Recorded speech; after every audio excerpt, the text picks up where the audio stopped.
Welcome back to the X-Files Revisited, and this time we're on to episode 15 of season 1, entitled Lazarus.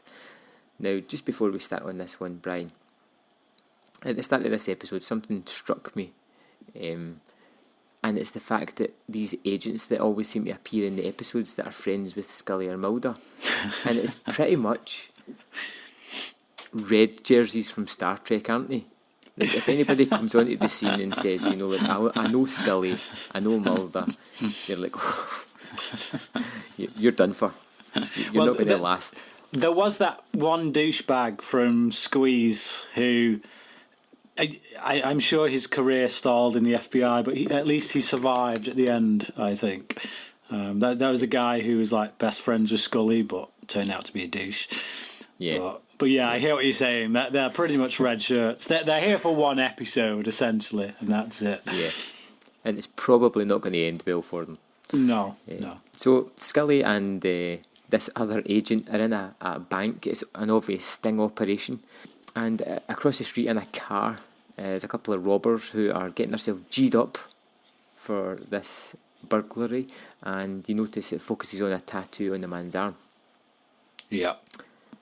So then the man, who is the only person that's going to go into the bank, bursts into the bank with an awesome looking mask and has a standoff with the agent, who he ends up shooting before, well, just after that Scully shoots him. Yeah.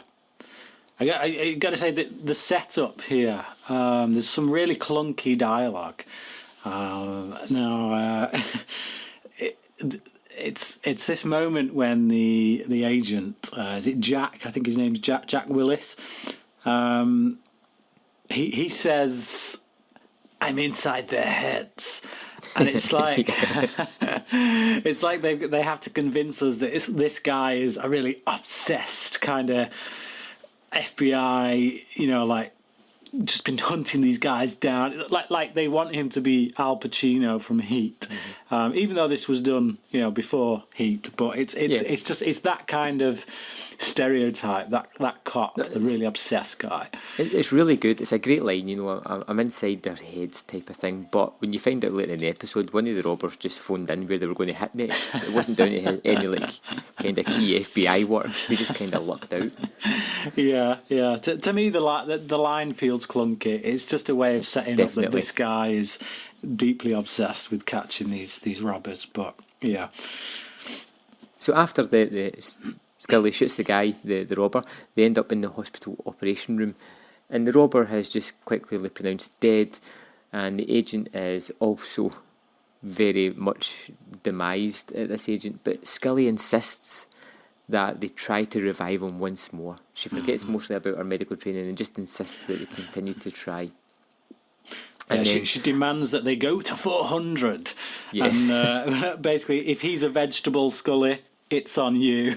Yeah, pretty much.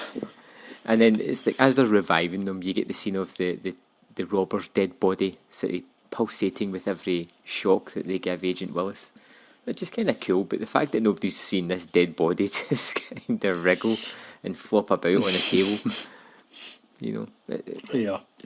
Yeah. But then we go straight into the title music and the episode starts. So, what are your thoughts then? As far as openings go, what's your thoughts? Body swap. This one I called. It wasn't like Eve, where I was a little bit too unsure about whether it was spooky children or not. Yeah, there's no ambiguity as to what's going on here, isn't it? It's like, look, this is what's going to happen. Where we're going to go with it. So I like the mask that the guy's wearing. I think that's really kind of weird and spooky-ish kind of mask. I like that idea. The bank scene's precursor, obviously, to what's going to happen, and the language is kind of clunky, like you said. And I do like the fact that when they're shocking Willis's body, the other body's kind of shaking. Like, it's a nice idea. I like that. I do like it. So when the opening happens, I was kind of like, okay, body swap. I'm interested to see how this plays out, because it can open up to many possibilities. What about yourself? What did you think, Brian? Yeah, I think it's a good setup. Clunky dialogue aside, it's not so much like, what's what's going on. It's more, all right, where are they going to take this then? Because obviously, this we get right from the start that this guy is pretty close to Scully. So what's going to happen with someone else inside his body? But yeah. After the title music, the agent opens his eyes. Agent Willis wakes up in hospital. He goes to a bathroom and is kind of freaked out when he looks at his reflection in the mirror. And then from there he takes the rather natural jump and goes straight to the morgue and cuts a finger off, which is technically his body. Yeah.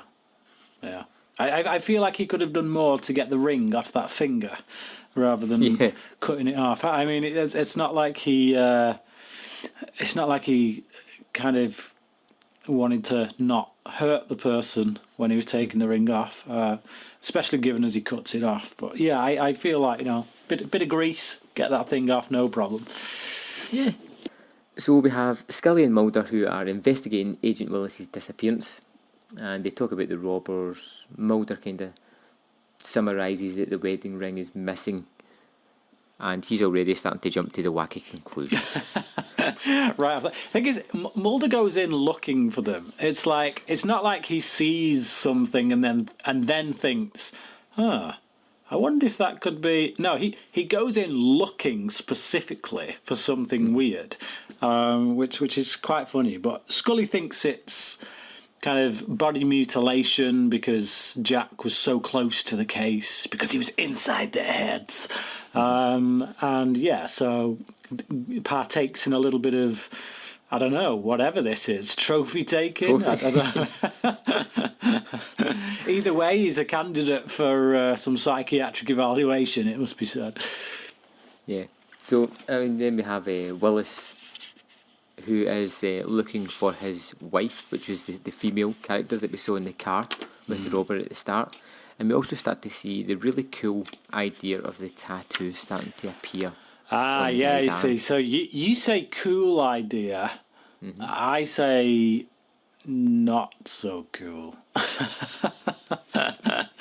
Okay. I see no reason for this at all. I just it serves no purpose because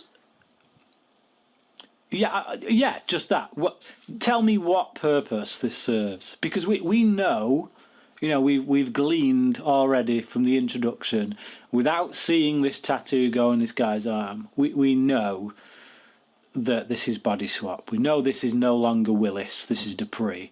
And when we get to the end, obviously when Red Shirt, Star Trek Red Shirt takes one, there's no reason for having this. Like if he survives at the end, if Jack survives at the end, then I would see a reason for having the tattoo. It's a means of which we can check, is he Willis or is he Dupree? But because he's dead, it doesn't matter. It doesn't matter who he is because he's dead. So to me, it's just a bit. Yeah, I don't get it. I think if you're looking for a reason as to why it's there, it could be a fact that, well, we know from later on that the two people are kind of inhabited in the body at the same time, and that they're almost fighting for control, because later on it's starting to get some of Jack's memories coming through. So I think the tattoo's there to show that Dupree's taking hold of the body, and the more in control he is, the more it's starting to affect the body, which is resulting in his tattoo, which could have meant something to him on his body, and that's starting to manifest itself. Could be that, or I could just be grabbing at straws. I think you're seriously grabbing at straws. For me, it's just not needed. That's if you took that element out of the episode, it would make absolutely no difference to the episode. I mean, if you want me to grab for straws, you could say that it was a mystical Chinese tattoo, and that's what's caused the body swap. You know how in what one was it, Vice Versa, they had that weird sort of skull thing from China, and that's what caused the body swap in that movie. Yeah, but it isn't. So no, it's not. Straws, grasping. Yeah. All right. Moving on. So Mulder is already I mean, he's fully in on this. He's straight in. It's body swap. He's got the EKGs. It looks like 2 heartbeats, and Scully's just not amused at all. Yet again. Yeah, he also makes a connection between the left-handed person. It's been a while since I've seen this episode because I watched this ages ago because we were meant to record this a while back, but we kind of didn't. But I can't remember the connection there. But Mulder figures out something to do with left-handed, and that obviously is Dupree and not Willis.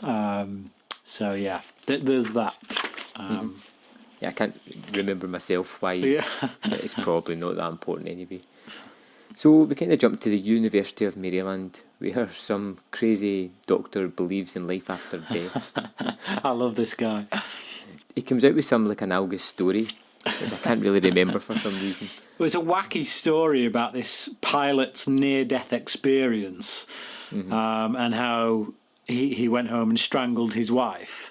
So he's trying to make this link that actually he had swapped bodies with this passenger on the plane or something who was a killer. And but I just like Mulder's reaction to the story. He looks at Scully and just says, "That was a nice story." But I don't really know the purpose in that other than just to wind Scully up even more.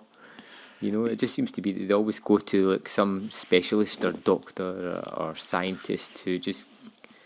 I think all it does is corroborate some of Mulder's wacky ideas, because if we just have Mulder in these shows coming out with this stuff, then it kind of lends much more weight to Scully's side of the argument. Whereas if Mulder can pull an expert out from somewhere who does actually say something that lends weight to something he says, then I guess that creates a bit more of an intellectual tension between Mulder and Scully.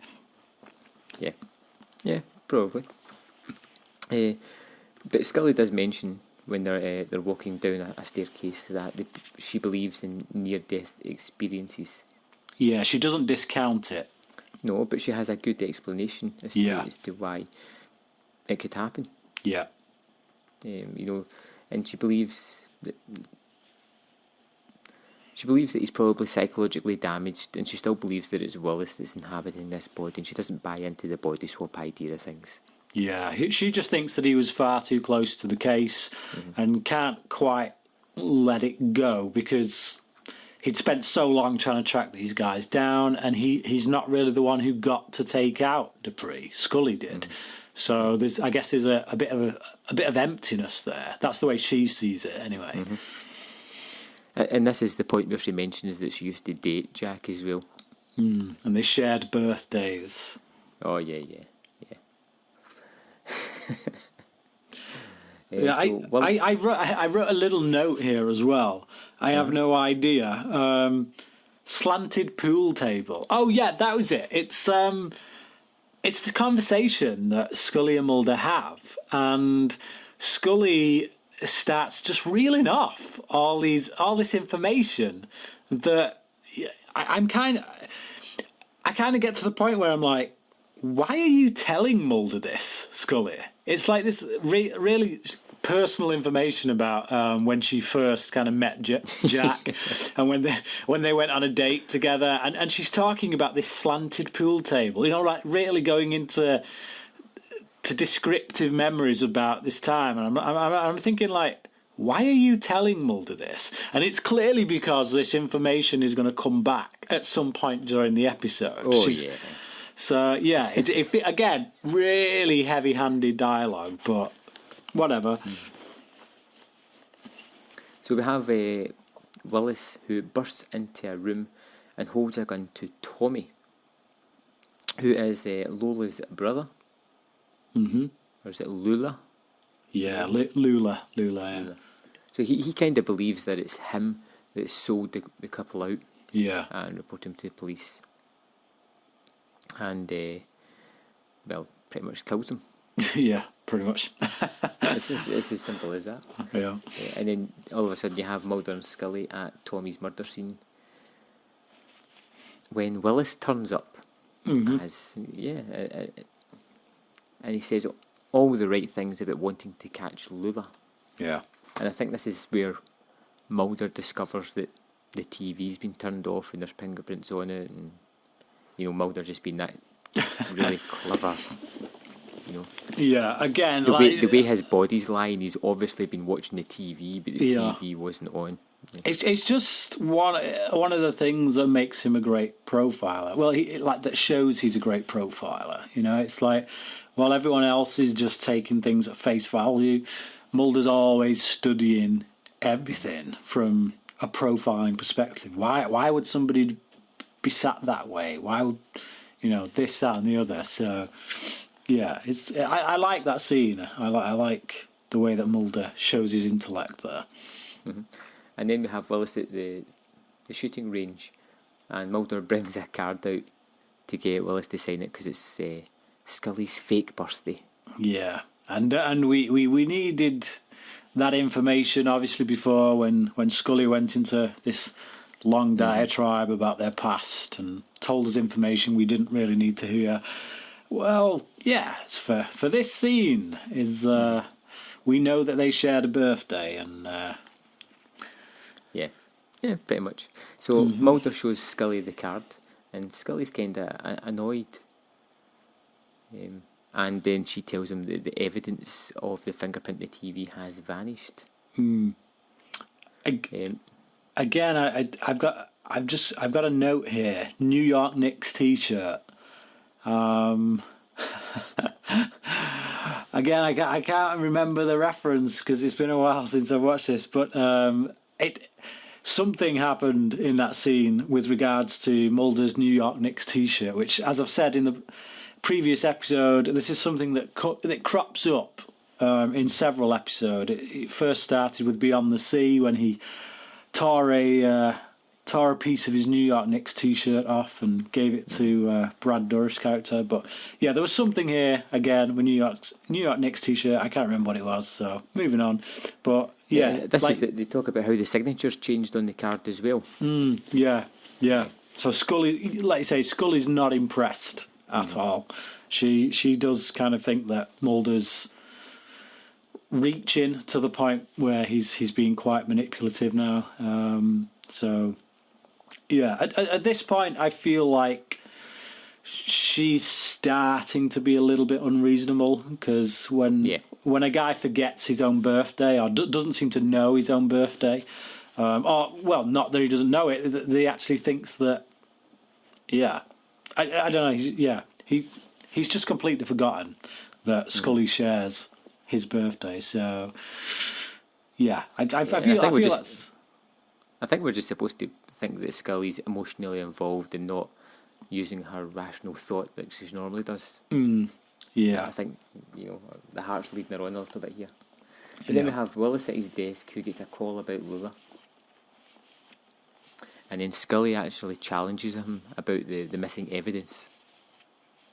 This kind of shows that Scully's not, she's starting to lean towards where the facts may be. Willis had the evidence, it's disappeared. Yeah.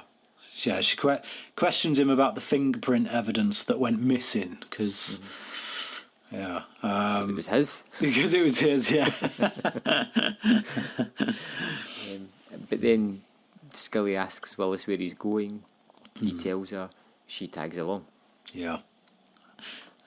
So they go to Lula's apartment block, and basically Scully once again being badass. Pretty much nails Lula, gets the cuffs on, brings her down, and if it wasn't for the fact that Jack Willis isn't Jack Willis, she'd have the perp. But obviously Willis, who is actually now Dupree, pulls a gun on her and tells her to handcuff herself. They seem to find, whenever they're in a building and they're doing a chase sequence, they seem to find the most spooky, unnaturally lighted part of the building. Like the fairly unused basement area. Yeah, it's a laundry room, isn't it? Because Leah's been doing a laundry. Because they catch her coming out of a door when she's got a basket in. There's red lights and things like that. Just everything that just made it look spooky and unnatural. Yeah. But then we kind of jump to Scully is cuffed to the radiator, and Willis is trying to convince Lula who he is.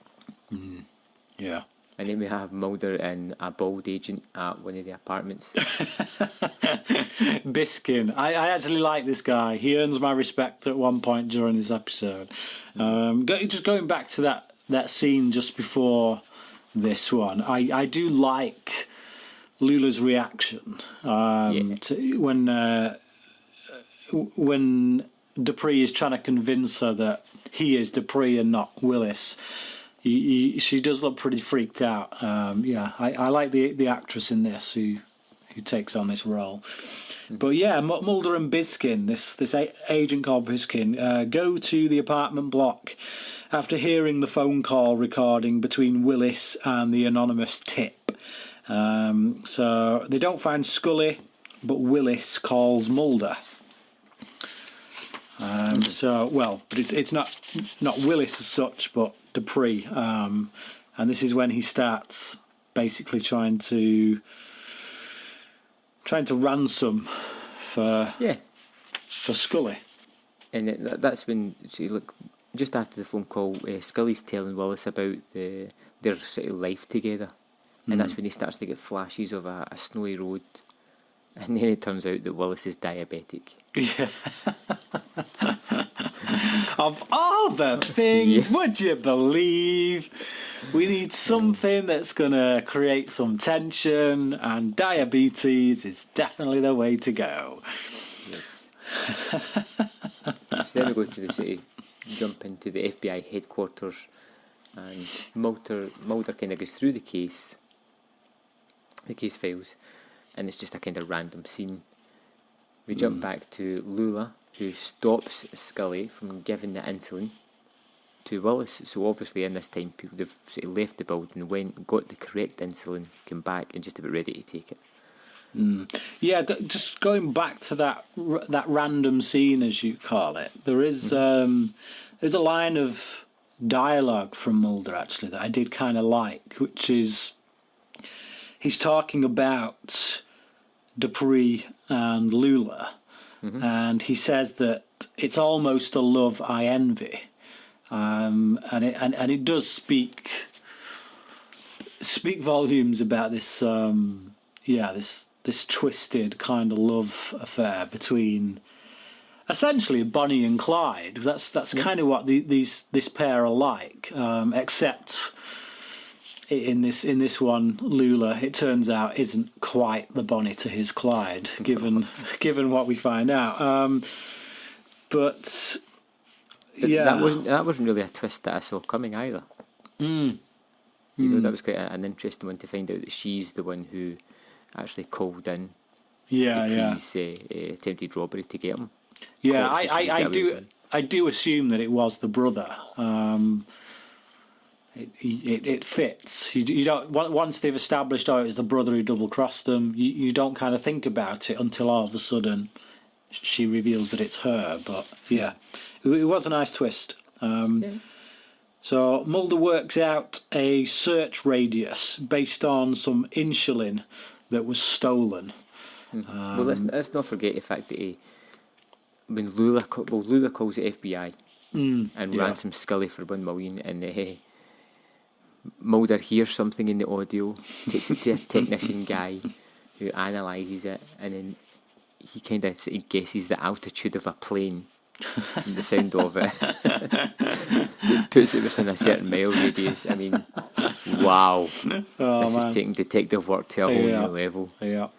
Love it.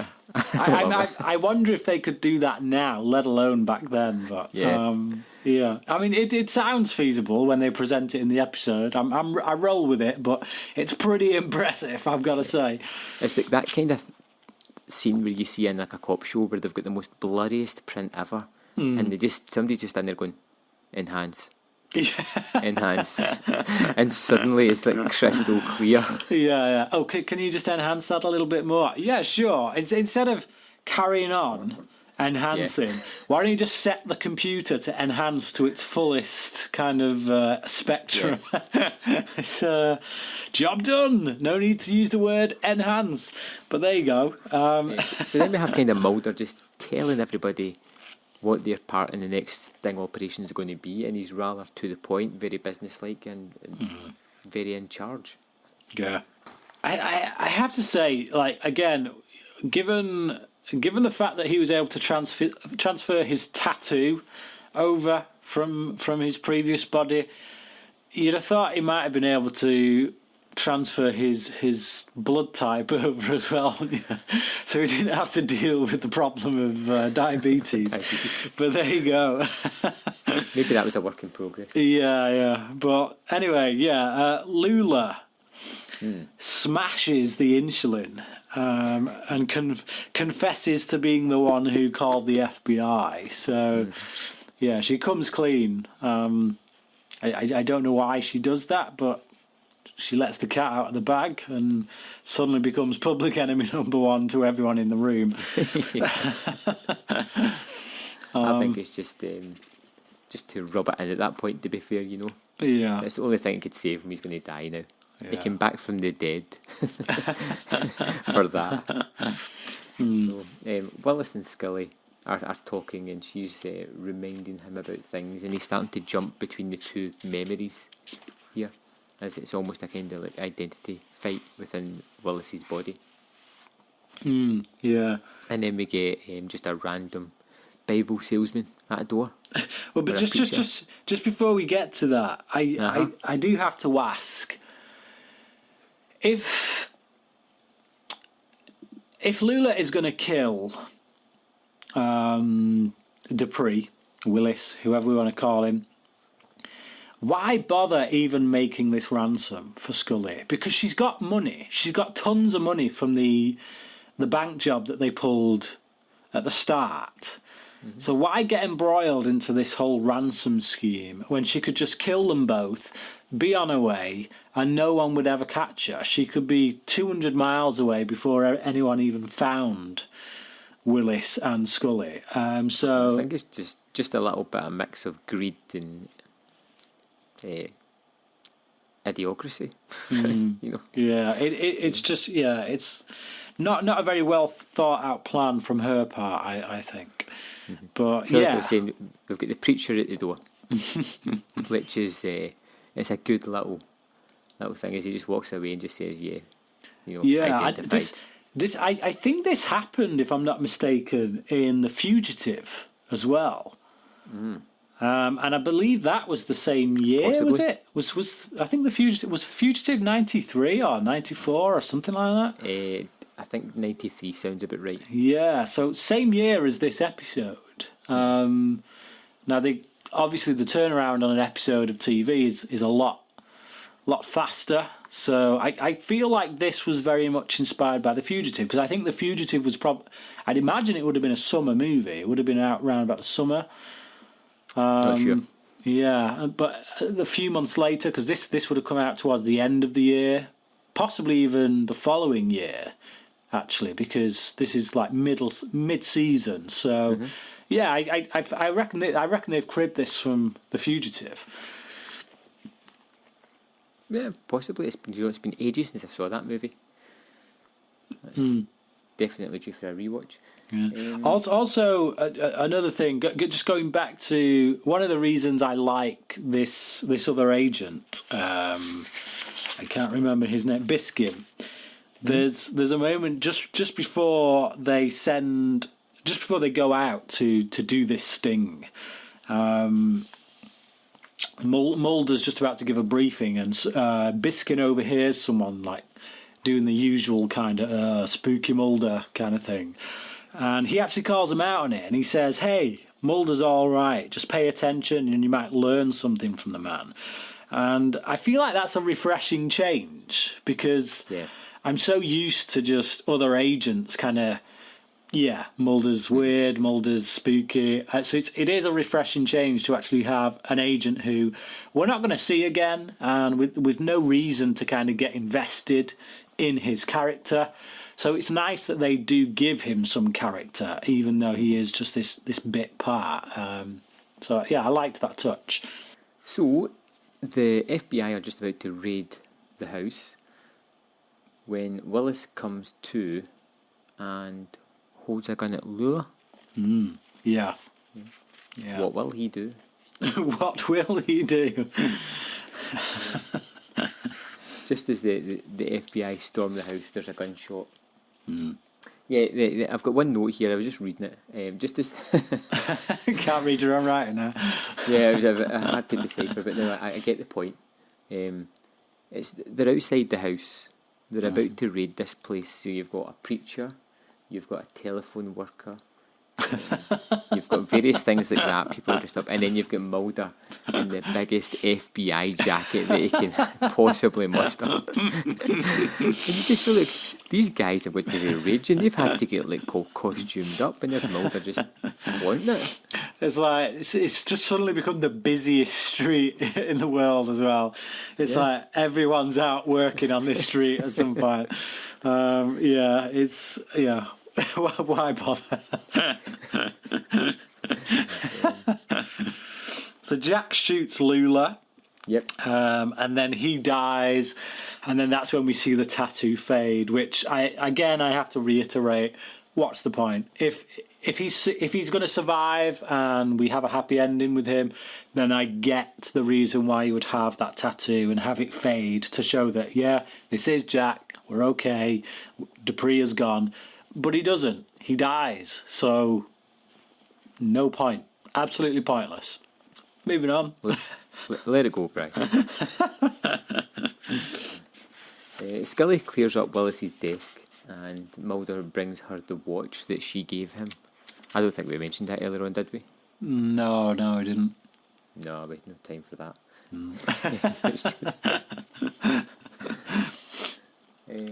So Mulder covers up Willis's part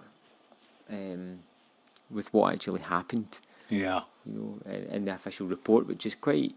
It's a sort of gesture for Scully more than anybody else. Yeah. But we do get this... we get like a nice exchange between them where Scully kind of says, what do I tell myself? And again, it's this, what are you going to believe, Scully? Are you going to believe what you saw with your eyes, or are you going to let your kind of rational thinking... That's when Scully looks at the watch. Yeah. And it says it's the time stopped when he died on the operating table. And she asks Scully, what does that mean? And she asks Mulder, and Mulder just comes back with whatever you want it to mean. Yeah. You know? So again, that's a nice... Yes. A nice thing from Mulder, because he's not pushing what is obvious onto her. He's he recognises that actually this is a sad time for Scully. She's lost a friend, so he's nice about it. He just says it means whatever you want it to mean. Just there you go. And scene. Yeah, it's done. And I mean, I had one final note just at the end here, which is just that this episode was directed by David Nutter, who has a habit of directing pilots for TV shows. Oh, he's done some movies. That name rings a bell. Yeah, I think he's done it. He's done a few. Nothing of any great note from what I can think of. He may have done something, but he's done a lot of pilot episodes to TV shows. He tends to get the ball rolling on a lot of TV shows, and I noticed the lighting in this episode, and just like you picked up on earlier, the basement scene, how it looked creepy, and they always get these locations, and I noticed the lighting throughout this episode in various points, and I do think it was a well directed episode. I think sometimes there were a few weaknesses, which was mainly down to the writing, but I think it was directed really nicely by David Nutter. I kind of like this episode. It does have some clunky parts to it, but overall I think it ends up on a more positive note. I like the fact that it's got the body swap, so it gives you this a body swap with a person in a sort of position of power within the FBI, which adds a whole new level to what is he going to do. It's got some nice scenes in amongst it, like particularly the basement scene, like we spoke before. Some of the photography are as well with when he's having the flashbacks to the memory, and it's just the snowy street and things like that. It looks very nice. There is some clunky dialogue between Scully and Mulder, and then you do have that effect that it's, the red shirt effect. If somebody's brought in somebody that we've never heard of, we've never seen before, and then all of a sudden there's a full backstory and love story between that person and Scully. It's a little bit ham-fisted. I do like other parts though. I like the mask from the robber for some reason. That just struck me as very iconic. I like the sort of tattoo idea, even though you do not. And overall, I am going to give Lazarus 3.5 out of 5. Yeah. It sounds maybe like I was a bit down on this episode, but I agree. I gave it a 3.5 as well. Look, I do think there's some clunky dialogue. I don't think that tattoo thing is necessary, but I do like the story. I do like the twist of having Lula be the one that shopped him in. I do like the pursuit that Mulder has to go on with this other agent, with Biskin. I like that, he has to track Scully down. And again, I always like seeing Scully kick some ass. I always like seeing Scully kind of bring someone down. It's just a really great character trait. But there's enough action in here. There's enough character beats to keep me entertained, to keep me engrossed. Polish the script a bit better, and this would have been a 4-star episode. But yeah, 3.5. It's a pretty decent episode, I'd say, overall. Okay, that's great. And up next is episode 16, Young at Heart. Is this a predominant or a prominent episode in amongst fans, or is it another forgettable? It'd been a while since I'd seen this actually, but this was one of my favourites from the first season. Not top tier, not like 5-star, Beyond the Sea, Squeeze, Ice kind of level, but like kind of 4-star material. From what I remember, I remember it being like better than average, and I think that was mainly down to the personal connection between Mulder and the main villain in it. So yeah, I think I like this one from what I remember. I'm not sure it's like the most highly regarded amongst X-Files fans. I don't tend to hear it getting mentioned that much, but for me personally, good one.